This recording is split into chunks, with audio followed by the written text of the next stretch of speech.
So, a very warm welcome to all the attendees of this course. The course is called Business Communication. Its course code is BBA 202, which runs under CCS University. And the name of the course, as I said, is Business Communication. It has got 5 different modules that we'll take care of.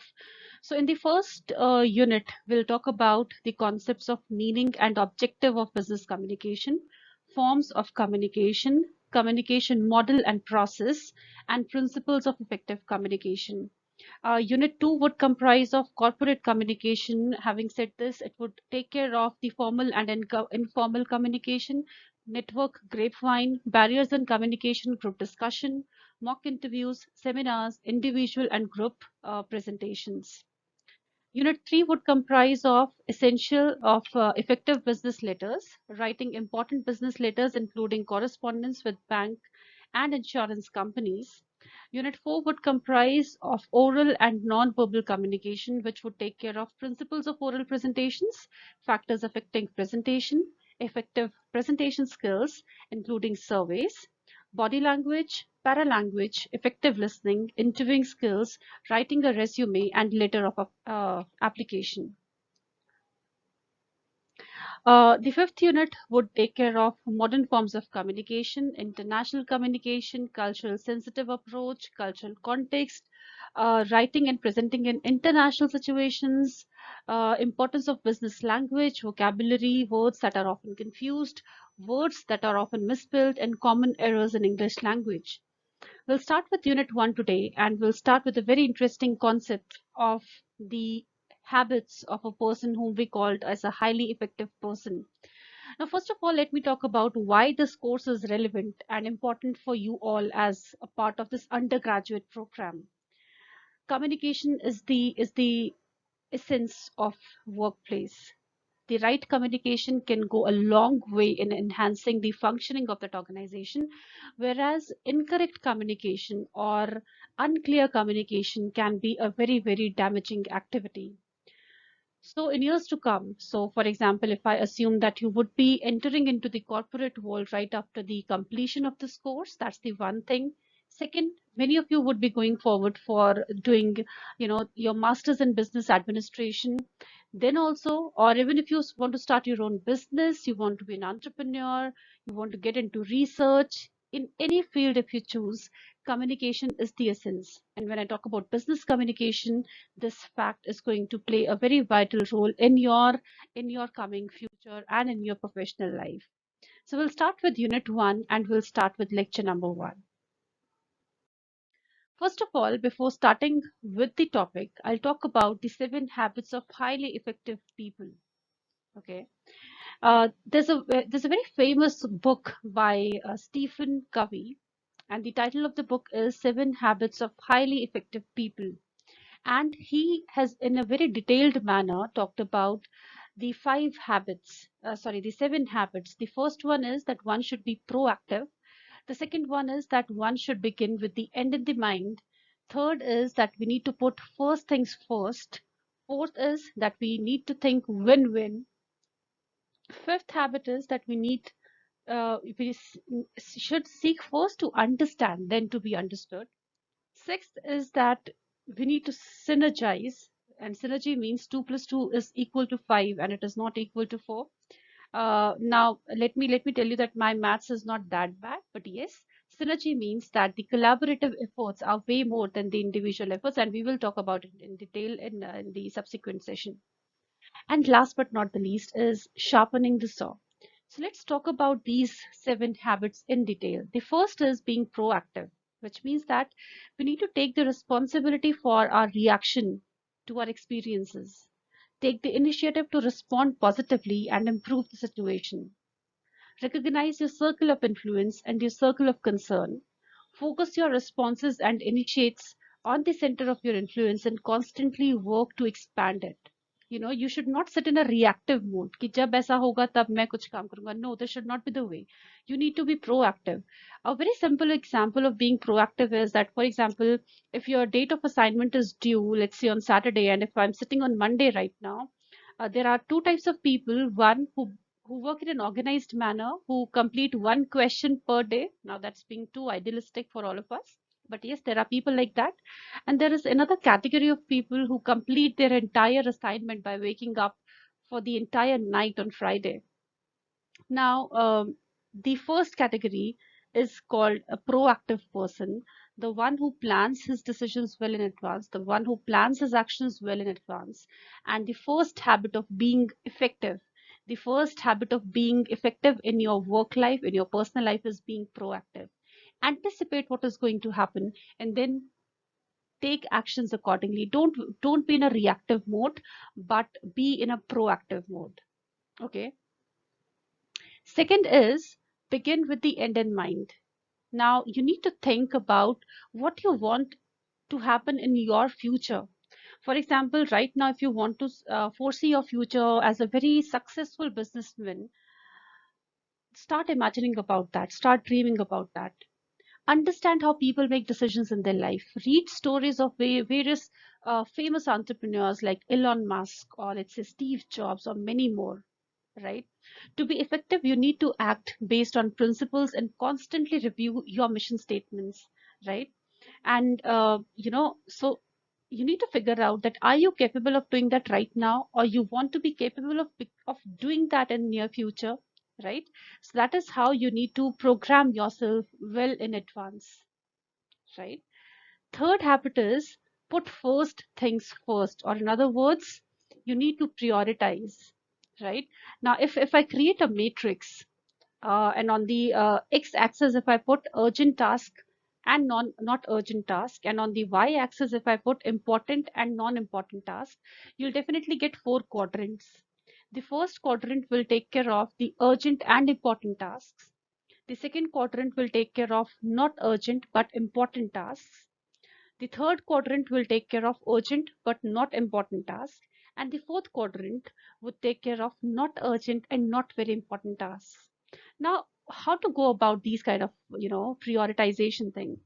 So the tasks that you put in for the first quadrant, which are urgent and important, you need to do them right now, because they might be very important deadlines and the crisis situation might arise if you don't do that accordingly. Second quadrant, tasks that are not urgent but important, so you need to plan them accordingly. You need to plan them to do them at a specified pace, and these are beneficial for long term development. For example, let's say if you want to join a course on Coursera, that is not urgent, but yes, it is important for your career. For example, if you want to join a course on NPTEL, that is not urgent. The deadline is not near. That might take 3 months or maximum 6 months to complete, but that is important for you. So what you can do is you can plan it accordingly. Third quadrant, tasks which are urgent but not important, so you may delegate that, right? So for example, in lockdown situation, if I have to say that, I need to go for a lot of groceries, right? And right now I'm working here, sitting at my home. So that task is urgent, but it is not important as of now, because for me, what is important is conducting this session or recording this session, right? So what I do is I delegate that task to anyone else who is at the time being is free, but he or she can complete that urgent task, right? So you need to delegate. Delegate means to assign it to somebody else. Fourth quadrant, tasks which are not urgent and not important, right? For example, checking my WhatsApp right now, right? It is not urgent and not important. Life can still wait, so I need to eliminate that while recording this session. Okay. And these are what, you know, the third habit is all about, which is eliminate all the unnecessary tasks and learn to prioritize things. Okay. So I hope this quadrant is going to help you out. Fourth habit of highly effective people is thinking win-win, right it's बचपन से हमें सिखाया जाता है that you should come first in your class, second नहीं आना है, और we are nurtured in this way that for you to win somebody else has to lose. Now I won't call it a bad parenting, because as a parent even I do that sometimes, but that's wrong, I know that. Okay. Because for anyone else to for me to win, no one else has to lose. I mean, two people can win simultaneously, isn't it? Two people can learn together, two people can grow together, right? So, genuine feelings for mutually beneficial solutions or agreements. Find out that in your relationships. Value and respect people by understanding a win for all is ultimately a better long term resolution than if only one person in the situation had gotten their way. Think win win isn't about being nice, nor is it a very quick fix technique. It is a character based code for human interaction and collaboration. You know, we need to think win win. Anyways, so the next, the trait is seek first to understand, then to be understood. पहले दूसरे को समझो और फिर अपने आप को उन्हें समझाने की कोशिश करो. There's something called empathy, right? So use empathetic listening to genuinely understand a person. So, just imagine two people are fighting with each other. They are in a reactive approach. One person is also shouting, the other person is also shouting. But what will help them is empathy. Understand the person first, and then try to make yourself understandable to that person. Okay, because this kind of an attitude, it creates an atmosphere of caring and positive problem solving. Anyways, sixth is synergy. And as I said earlier, my mathematics is not that bad. Synergy means 2 plus 2 is not equal to 4. 2 plus 2 is equal to 5 or even more. Now just imagine you're working on a project and you're working alone, right? And let's imagine the project entails collecting data, analyzing the data, and creating a report. Let's say there are three components in that project. Now, for example, you're very good at documentation, but what you're not good at is your ability to talk to people for collection of data. And second, the analysis part. Now, even though no matter how hard you try, you won't be able to complete that project on time, or probably the quality would not be that great. Now, just imagine you collaborate with two more people. So you are good at documentation, you are good at project writing, your friend is good at collecting data, he had good interpersonal skills, and he can easily convince people to talk to that person. And there's one more person who's good at analyzing the data. Now just imagine if these three people come together and work on that project collaboratively. Don't you think wonders are going to happen? Don't you think that 2 plus 2 is not going to be equal to 4, it is going to be 5 or even more? Yeah. And hence I proved that your mathematics is as good as mine. Okay. And last but not the least is sharpening the saw. You know, uh, there's a very famous story which revolves around a person who used to go to the forest to find out wood, for his daily chores. So initially he used to go, he was having a new saw for that matter, and he used to get 10 kgs of wood every day, right? But eventually, when the saw started losing its sheen, the saw started losing its effectiveness. He eventually started getting 8 kgs, 7 kgs, and finally the number got deteriorated to even less.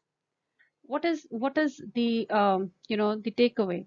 The takeaway is that we need to invest in sharpening the saw, which means that do not spend that much time in implementing the task.